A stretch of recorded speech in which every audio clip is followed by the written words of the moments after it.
And then the most important one, number 3, is it's really stupid. And so it checks the box for this build. Like, it's that ridiculous looking thing. Now, the only problem is, welcome back to the workbench where we try to make things. And what we're continuing to try to make today is Revell's 1971 Olds 442, or what we're calling the Faux 42, because it's a Cutlass that we're going to make look like a 442. And what I spent time between yesterday and today really working on is the engine bay. So I just kind of started detailing it up. I don't know, I got the itch and I just wanted to, and it's something that I really enjoy. So I just started trying to detail the engine bay a bit. Starting with, I did go ahead and add in, let me grab something to point with here, the coil and the little coil bracket that we had made. And I mounted it to the inner fender like we had talked about. I think it's going to be the best place for it to go. Oh, and I remembered to bring up today the coil that came with it. So there's here, hopefully you guys can get a good look at it. Here's the 3D printed coil. Here's the tiny little thing that came with the kit. I mean, it's a quarter the size of the 3D printed one. So there was no way this one was going to fit in here on the intake manifold, like this little tiny. I don't know if that's really to scale with the coil that came with the car, because that really is tiny. So anyways, I ended up mounting it on the inner fender, which I think looks good. I throw a little comp cam sticker on there too.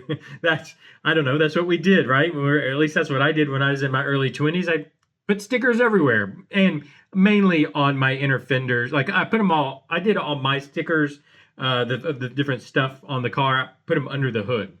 I don't know, I just liked them there. I didn't really like them outside of the car, but under the hood. So I threw a little comp cam sticker here. I'll probably put a couple others under here too if I can find something that kind of applies. We can say this has a comp cam in it. Prove otherwise, you know. So that's what we're, I went with there. I started detailing up the whatever we call this, the AC lines here. We are going to have to run heater lines, and it's going to get a little bit complicated because the chassis tub, whatever, that the motor sits in is actually different from, so the inner fenders are actually part of the interior tub. So I'm going to have to put in those hoses, kind of just leave them sticking out. And then when I put this all together like we have here, then I'll have to hook up the heater hoses, if that makes sense. So what that means is I've got to get the chassis part finished, which I think is probably the next step. And if I flip this over, we can see what kind of my ideas are. I've gone ahead and started painting up. Well, the front end is already painted up. Out in the booth is the rear end parts, which are painted in wet right now, so I didn't bring them up. And I'm going to go ahead and get all that put in, because here's my idea with the exhaust. So we definitely decided to ditch that puny little exhaust that came with the kit. We're getting rid of it. I'm going to build my own exhaust. I'm going to get some mufflers that have larger flans on it. And what I think I'm going to do, we're going to run the exhaust out to here, H-pipe here, and we're going to dump them. Because that's what I would have done. Because you're going to run a larger diameter, 2.5, 3-inch exhaust, whatever, probably 2.5 back then, coming this way to an H-pipe. And then you didn't want to have to make those bins underneath the rear end. So you would just dump them right here. You would just turn them down right here. So if the car is sitting, the exhaust is going to turn down probably right here, and just dump them right kind of underneath the back seat, somewhere in this, probably right in front of the back seat, I guess, somewhere in this area. And they're going to hang low. Which is okay. That's fine. It's going to be hanging low. And so what I think I'll do, which this is another thing that seemed to always happen to me, at least, you'd nail them on a speed bump or two. So I'm going to put some dents in them, along where they've hit, you've high centered on a speed bump or whatever, something that was in the road, because they kind of hang down low. So I think that'll look kind of cool too. I think that'll be a good look. If I flip it back over, the one last thing I kind of want to talk about again is the air cleaner. So this was the air cleaner that we bought. I don't think I actually showed this. So let me scoot back more center screen there. yeah, with that air cleaner in, the hood will not go on. It is just way too tall. So I want to just go ahead and show that. We have this air cleaner here, which I've just pulled the chrome off of and everything. It sits a lot lower. And I think, yeah, we could get it to work. So I think it's actually touching the hood right now, but the hood closes. So we could get this one to work. But I remembered something. We were talking about doing something different for an air cleaner, something more on the dumb side, right? We had talked about the injector scoop hood thing, like you would have on a big blower.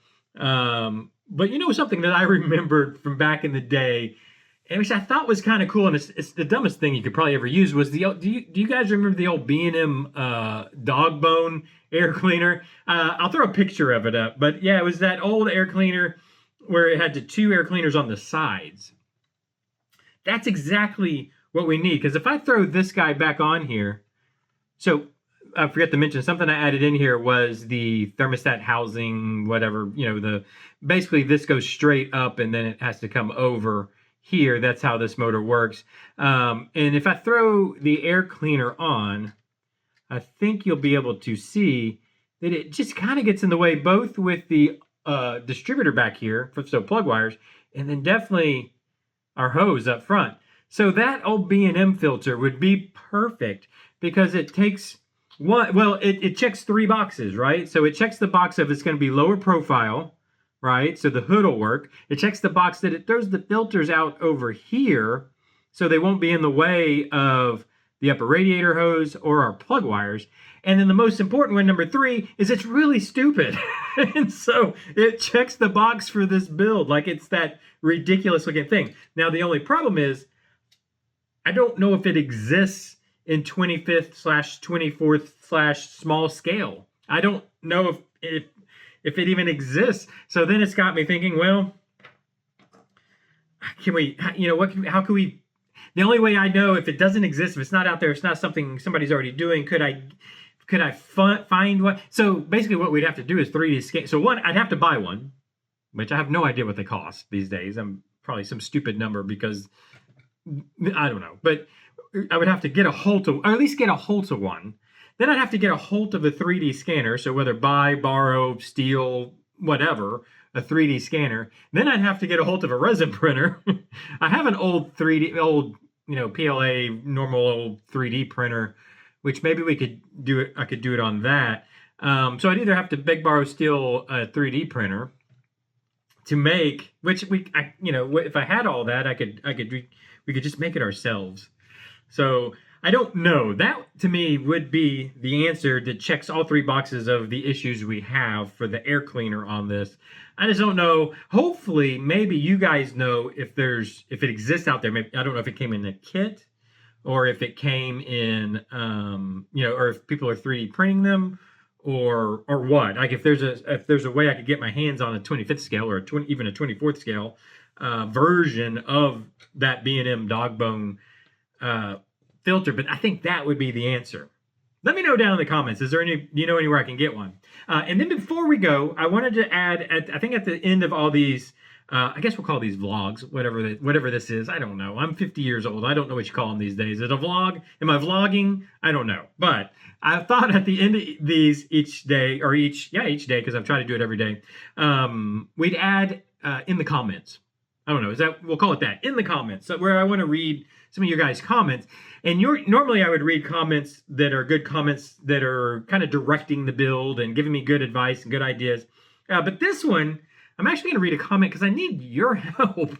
I try to reply to every comment, good or bad. I don't care if you have a complaint, a suggestion, a criticism. I'm going to reply to you. But sometimes, like this comment, I'll throw up on the screen so you can read along. I'm going to read it to you and you can read along.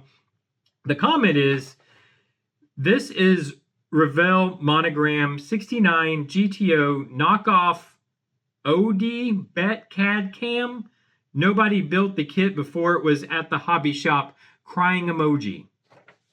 Now, I don't know. This is not a ridicule. I'm actually not trying to make fun of it. I mean, maybe a little bit, but not really. I want to reply but I don't know what that means. I don't know. Does anybody, please, if you're, by the way, if you're out there, if you left the comment, let's see, what was the name again? Sela Quarter, or if you left that comment, please let me know what you mean. I would like to reply to you. Or if anybody out there is watching and knows what odd bet CAD cam means, and then built the kit before it was at the hobby shop, crying emoji. Nobody built the kit before it was at the hobby shop, crying emoji. Nobody built the, I don't know what that means. Please help me. But anyways, new segment on the show in the comments. So yeah, and I think I'm going to end them off every episode now within the comments. So thank you for joining me. Any input you have, please leave a comment. Even if I can't figure out what it says, leave the comment. We'll figure it out in some way. But let me know what you think down in the comments. Hit that like button, hit the hype button, hit the subscribe button, hit all those buttons. Do all those things you do on YouTube. And I'll see you tomorrow. Take that back. I'll see you Monday. Bye-bye.